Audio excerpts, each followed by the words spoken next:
Selamat datang kembali di channelku, dan sebelum memulai jangan lupa subscribe dan nyalain juga loncengnya supaya kalian gak ketinggalan video-video baru dari aku.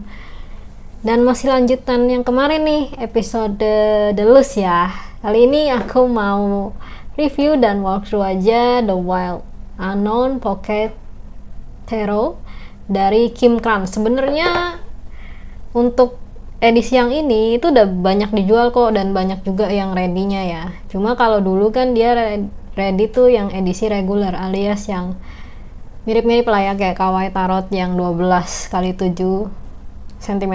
Kalau ini edisi pocket, tau lah ya pocket itu apa kan. Mungkin edisi saku gitu kali ya. Jadi kartunya tuh nggak terlalu besar juga, tapi nggak terlalu kecil, yaitu pas di tangan. Kita langsung buka ya. Dan kalau kalian subscriberku, kalian pasti tahu nih, aku di season 2 itu pakai dia tuh di episode yang mana. Kalau kalian memang real subscriberku ya, pasti tahu kok. Walaupun nggak inget ya, tapi pasti tahu dan akan cari gitu. Dan ini ya ada ucapannya, "May you always be on the inner quest." Nah, ini kalengnya nggak ada bacaan apa-apa, tapi yang pasti cukup kuat lah ya. Terus ini bukunya yang bikin sedih tuh, bukunya kecil-kecil tulisannya. Dan ini ada spreadnya, past, present, future yang biasa kita kenal juga, 3 kartu. A card of the day. Ini di cara ngocoknya atau shuffle-nya, getting readings-nya, dan hitam putih. Dan kertasnya ya saya rasa HVS deh, HVS 70 GSM mungkin. Dan ini keunggulannya ya satu kan, memang kecil. Dan untuk tanganku yang kecil tuh oke banget ya, daripada aku beli reprint gitu yang ukurannya sama.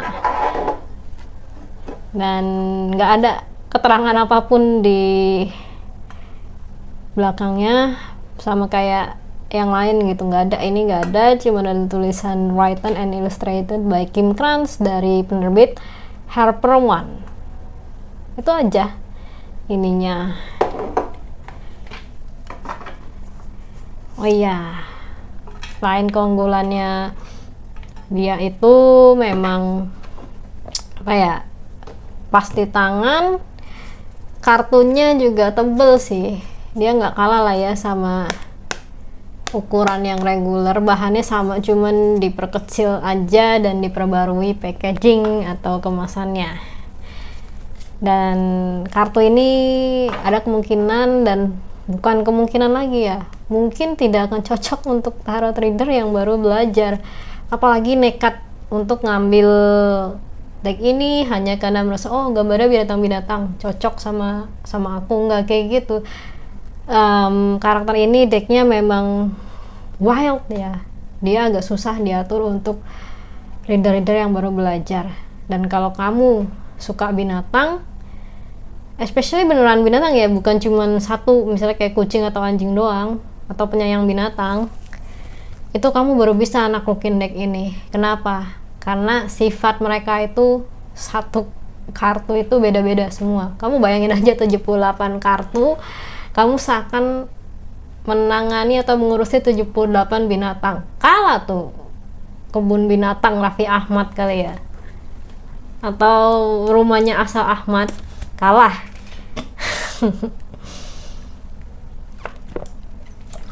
Oh ya, satu lagi,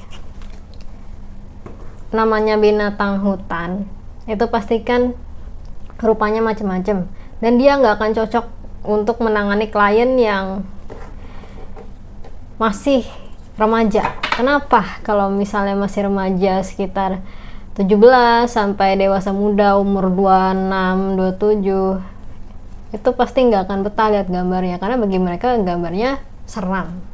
Yuk sekarang kita walkthrough aja the full-nya.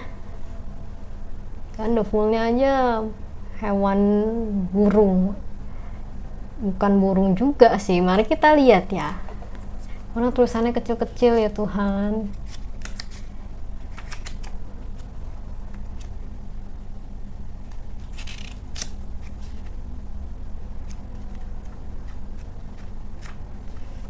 Oh, mayor arkananya kalau di buku tuh malah di depan bukan di belakang.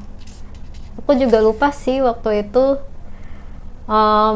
datangnya itu mayor arkananya di belakang atau di depan, karena awalnya kan aku beli The Lost di salah satu toko buku ya, cuman karena nggak nyampe akhirnya aku beli The Lost itu di toko lain yang memang ready, kebetulan ada stoknya. Karena nggak nyampe sama pihaknya diganti di Wild Unknown Pocket. Ya aku sih terima-terima aja ya, karena gratis dan ini kan ya udah kecil-kecil tulisan, ya ampun, the fool is ready to fly bla bla bla bla bla. Oke, ini kayaknya anak burung sih the fool ini. Dan kalau kamu memang punya sifat liar kayak di hutan, kamu bisa jadi reader yang cocok untuk mengasuh dia. Kalau yang masih anak rumahan tapi merasa wild di hutan terus merasa mandiri, kamu nggak akan cocok pakai reader ini. Kenapa? Karena bikin nyiksa doang yang ada, nyiksa pikiran kamu, dan klien pasti akan kurang nyaman dengan dia. Dan kartunya sendiri ya tebel, bagus, dia matte juga laminasinya.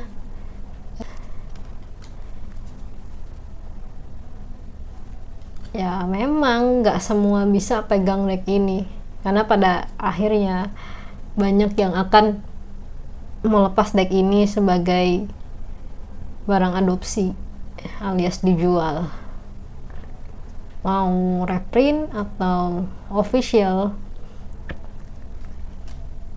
Kamu nggak akan bisa naklukin kalau diri kamu masih belum mandiri, masih merasa menderita sendiri gitu loh. Deck ini bikin kamu tangguh, tapi belum tentu semua orang bisa menjadi tangguh karena didikan dia. Boleh dipercaya, boleh enggak, tapi ya silakan beli kalau bisa sih yang resmi ya, mau yang pocket atau yang ready yang ukuran reguler itu coba deh beli kalau kamu mau uji nyali beneran hidup di hutan. Kamu nggak perlu jauh-jauh camping atau naik gunung, kamu beli aja deck ini, itu lebih murah daripada kamu harus naik gunung kemana-mana. Coba belajar survival dari deck ini. Lihat Wheel of Fortune-nya aja kan kayak gini kan, ruwet kan. Biasanya kalau di Reader White Wheel of Fortune-nya tuh dia benar-benar roda berputar, tapi ini udah Wheel of Fortune, roda keberuntungan. Tapi keberuntungannya itu ya harus ada usaha lagi, bukan oh gue beruntung berarti roda keberuntungan berputar, enggak kayak gitu. Dan strength-nya ini masih agak mirip ya sama Reader White, dia singa juga. Kalau tadi justice-nya apa ya, justice-nya dia macan atau kucing hutan atau anjing. Pokoknya justice-nya kayak gini, dan dia nggak mirip sama Reader White Smith yang biasa kalian lihat. Terus the Hangman-nya malah kelelawar. Nah ini burung yang udah kering.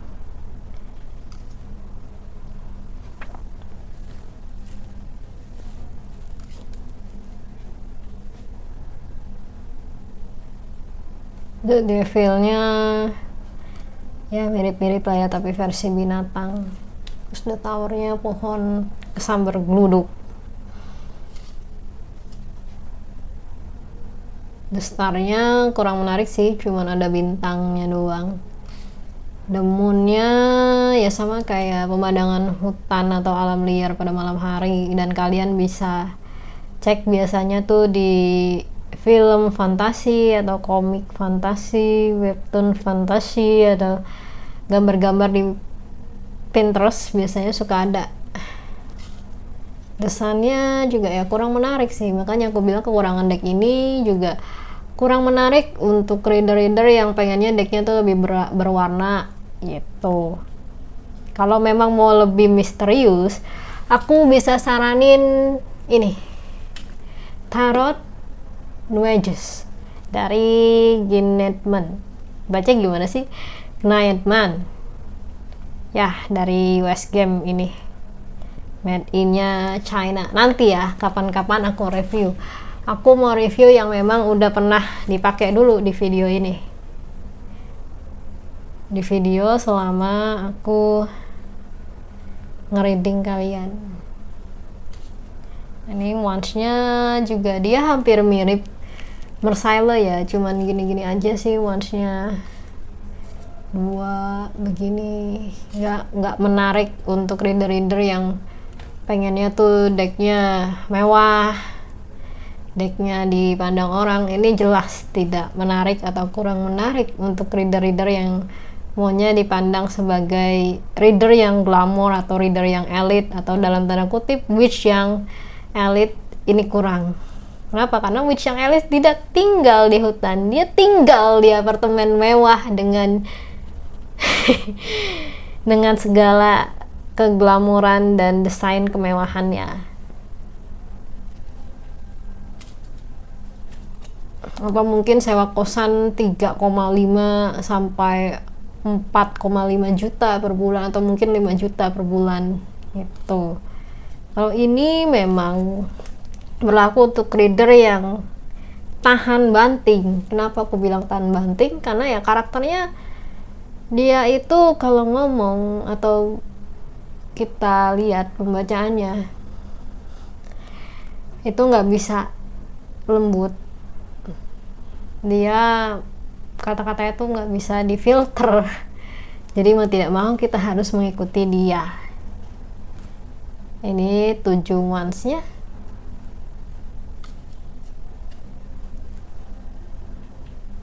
Tuh lihat 8 wands-nya aja gini kan. Ya intinya tidak akan cocok untuk reader yang masih mau elite tapi ekonomi masih sulit. Walaupun deck ini jujur aja ya cukup terjangkau harganya, tapi ini yang dipermasalahkan adalah karakter si readernya itu sendiri. Kalau kamu reader yang memang sukanya misterius tapi pengen elegan, jangan beli yang ini. Kenapa? Karena tidak akan bekerja dengan maksimal. Ini Daughter of Wands ini kayak Page of Wands. Son itu kayak Knight, satrianya. Kalau Mother, Queen setara sama Queen, Father setara sama King. Fathernya itu ular kobra. Mantap kan? Ace of Cup. Ya, seperti inilah gambar minor arkananya, nggak begitu menarik. Makanya jarang ada yang mau ambil deck ini, kecuali kebanyakan nekat untuk keren-kerenan.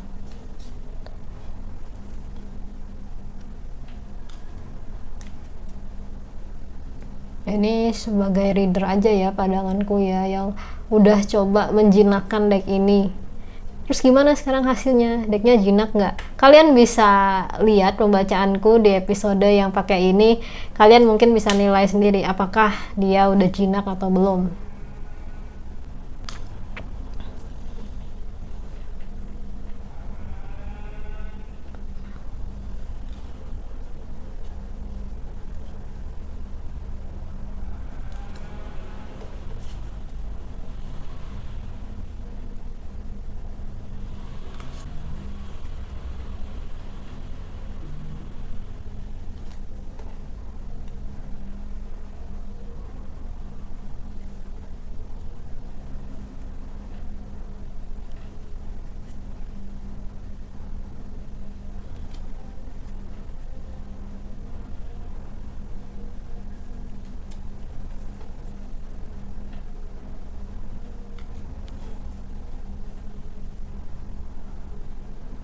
Kalau dibilang bisa nggak menangani masalah asmara, sebenarnya semua deck itu bisa, tapi memang ada kadarnya masing-masing, bisanya tuh sampai mana.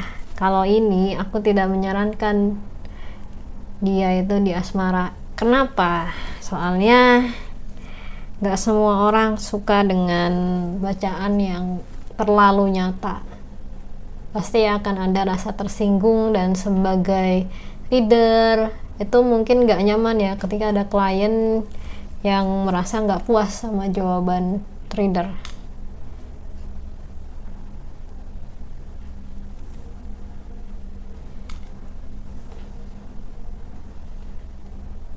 Terus gimana kak kalau misalnya decknya manggil? Ya boleh aja, kalau memang decknya manggil kamu bisa beli di toko yang kamu mau, tapi lihat dulu apakah memang kamu itu benar-benar dipanggil dengan dia atau dia hanya sekadar melihat tanpa memanggil kamu. Gimana tuh kak cara bedainnya? Ya gampang, kalau sampai 7 hari kepikiran terus menerus berarti memang dia mau jadi partner kamu. Ya samalah seperti binatang-binatang lainnya. Ya contohnya nggak usah jauh-jauh, kucing aja kali ya. Kucing itu tahu loh mana orang yang cocok buat dia. Nah, itu juga dengan deck ini. Dia tahu mana yang bisa menaklukkan dia dan menjadi tuan yang baik, mana yang kurang, atau mengambil dia hanya untuk keren-kerenan. Panjang juga ya durasinya. Mudah-mudahan kalian gak bosen.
Oke, itu tadi reviewnya ya, review yang agak panjang sekalian, curhat colongan gitu ceritanya. Kalau kalian mau review lagi, request deck tarot atau oracle, kalian bisa komen di sini, mungkin nanti aku akan cariin. Tapi kalau bisa jangan yang indie dulu ya, atau pre-order dulu. Soalnya kalau deck ini mahal. Saya lagi nggak punya duit buat beli deck indie. Kalau misalnya PO biasanya itu lebih murah tapi lama nyampenya, dan aku nggak bisa jamin kalau deck yang kalian mau itu ada langsung tepat waktu. Kayaknya nggak bisa deh. Sampai ketemu di episode selanjutnya. Bye bye.